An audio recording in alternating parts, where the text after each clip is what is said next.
33년 만에 왜 헤어졌어요? 영등포 역전에서 기차 타다가 헤어졌습니다. 한국 방송은 딴맛이에요.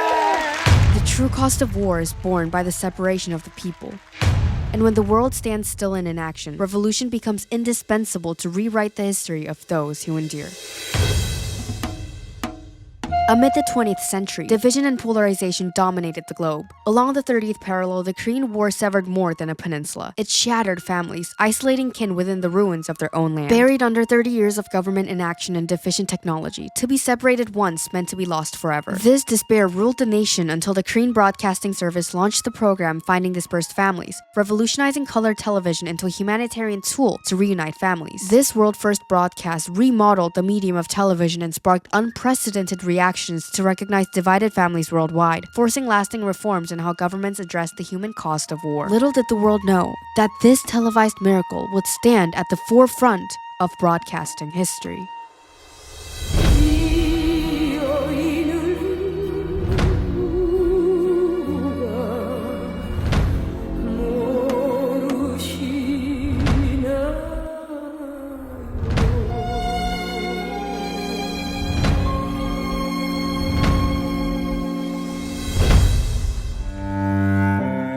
Amidst the ruins of World War II, 1945, the Korean Peninsula emerged from 35 years of Japanese colonial rule. Yet, liberation did not bring unity. Lacking a sovereign government, Korea was partitioned along the 38th parallel by competing US and Soviet powers, dividing the nation into the North and the South. From a civilian perspective, the demarcation initially seemed temporary, but as the line solidified into a legalized border, those on opposing sides were separated permanently.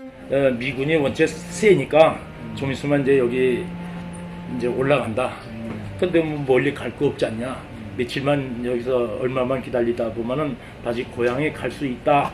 이렇게 생각하고 넘어왔어요. Then, in 1950, North Korea surged south in an attempt to reunify the peninsula under communism, igniting the Korean War. Families desperate to survive were forced to scramble, hiding, hoping, and running amid the scourge of war. Along evacuation routes, bodies scattered across fields, and those caught in the divide were torn apart. 43,000 Koreans overseas in Manchuria and Russia were stranded and unable to return home. By 1953, during the post-armistice period, 10 million families were irrevocably separated. But in a nation still bleeding from war, South Korea had no stable leadership, no resources to rebuild, let alone to heal the wounds of separation. With the war on hold, the South Korean government pushed reunification aside, and even international institutions preoccupied with global crises were compelled to neglect dispersed families. But in this case, the military operation proceeded. And of course, at that time, the UN was much less involved in humanitarian and human rights operations than it is now. And reunite a family would certainly not be, they wouldn't be against it, but it's not high on their list of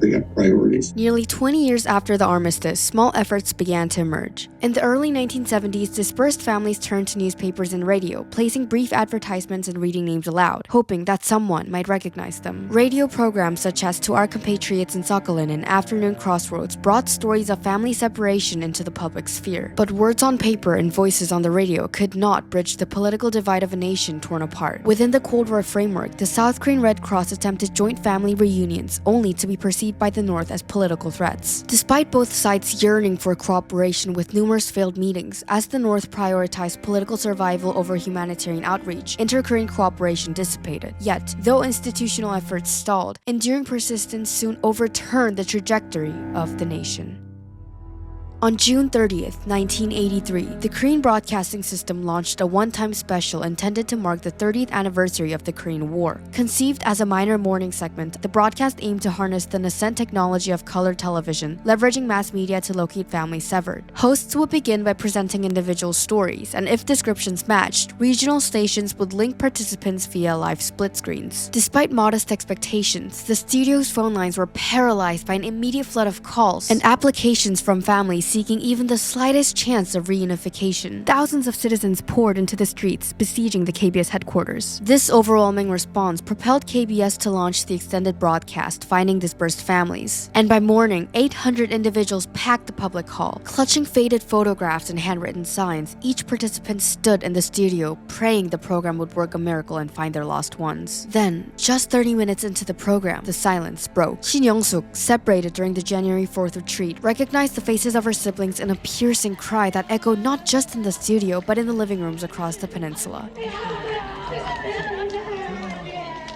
In that moment, private grief became a public reckoning, and before a weeping nation, the first family was made whole. By the end of the night, 36 families had been reunited. 전국에서 나오는 걸 볼 거 아니야, 내가. 그니 내 동생이 딱 나왔으니까 내가 KBS에 전화했어. 제주도 내 동생 같다. 나는 KBS 대전으로 가고 내 동생은 제주도 KBS에 가고 이름도 성도 모르잖아. 참 비극 중에 비극이지. 그 내 동생이 울부짖는 거야. 이름도 성도 모르고 여지껏 살아왔다고. 나는 그래서 내가 눈 감기 전까지는 KBS를 못 잊습니다. As days turned into months, applicants multiplied, and the broadcast reach expanded beyond the peninsula, galvanizing the Korean diaspora across continents. The walls of the KBS Plaza were completely blanketed in handwritten posters, and families taped their pleas to the pavement, the trees, and even their own bodies. It was a mosaic of sorrow. University students drafted signs for literate elders, while announcers broadcast in continued shifts. Finding Dispersed Families marked its end in November, with 453 consecutive hours over 138 days, setting a record as the longest live telethon in history. It registered over 100,000 applicants and facilitated 10,189 family reunions. But its legacy transcends statistics.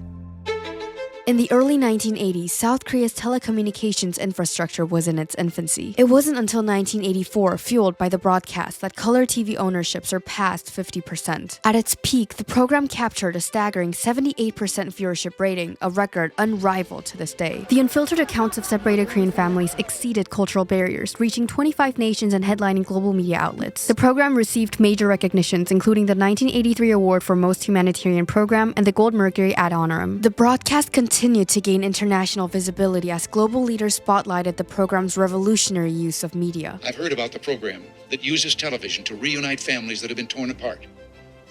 Today, I urge North Korea. It is time to participate in this TV reunification program and to allow your people to appear. Riding this momentum, the Korean National Red Cross called for the immediate resumption of inter-Korean dialogue, and within 2 years in 1985, the North Korean delegation visited KBS. A diplomatic thaw that reunited families across the 38th parallel in person for the first time since the division. Finding Dispersed Families format paved the way for later family reunification programs. The Sakhalin satellite broadcast aired in 1990, for instance, connecting Seoul, Daegu, and the Soviet Union reunited 42 Japanese conscripted Koreans. Decades later, by 2008, the program's impact reached the United States, where advocacy led to the National Defense Authorization Act, the first in a series of U.S. laws supporting Korean-American family reunification. The Korean Divided Families National Registry Act was enacted under President Donald Trump in December 2025, establishing a confidential registry of Korean Americans with North Korean relatives for future diplomatic engagement. Our main goal was passing the bill to force the President of the United States, the U.S. government, to work with North Korea for the reunion. Then, in 2015, UNESCO formally recognized the broadcast's global significance as a documentary heritage that extended not only to the Korean people, but as a common good belonging to all humanity, archiving all records in their Memory of the World International Register. These prominent recognitions further inspired independent nonprofits to sustain preservation and reunification efforts. 이 기획 초창기에 그 이산가족 찾습니다 프로그램을 기획하신 분을 제가 그분이 저를 도와주시겠다고 오셨던 적도 있어요. 그것들은 그분들이 다 가시고 나면 이제는 아무도 그거를 찾지 않는 우리의 역사가 되는 건데, 그거를 우리 예술가들이 조금 예술로 승화시켜서 많은 사람들과 함께 공유하고 싶은 그런 뜻으로 이걸 시작하게 된 거죠. Finding Dispersed Families' groundbreaking format established a lasting model for humanitarian media. The Vietnamese program, As If We Never Parted, replicated the televised format to reunite families fractured by the Vietnam War. Similar programs emerged across the UK, US, and Russia. And though they differed geographically, they embrace a shared principle where private loss becomes public accountability. Finding Dispersed Families marked a historic first where mass media was used not for entertainment or propaganda, but as a direct instrument that mobilized empathy into scalable action. As the program empowered individuals to become makers of history, it catalyzed a cascade of reactions that rippled far beyond the Korean peninsula. Revolutionizing media internationally, it forced the global audience to confront the human cost of war. Visibility became pressure, and pressure calcified into reform. For the millions who've lost their loved ones in silence, the program stands as an indelible testament that carried through reunions, through archives, and through generations still waiting, proving that divided kin is not an inevitable consequence of conflict, but wounds that demand action. What began as a broadcast became a revolution of remembrance, a realization of shared humanity, and a reconciliation of kinship. For even across borders torn by the war, the human voice still finds its way back home.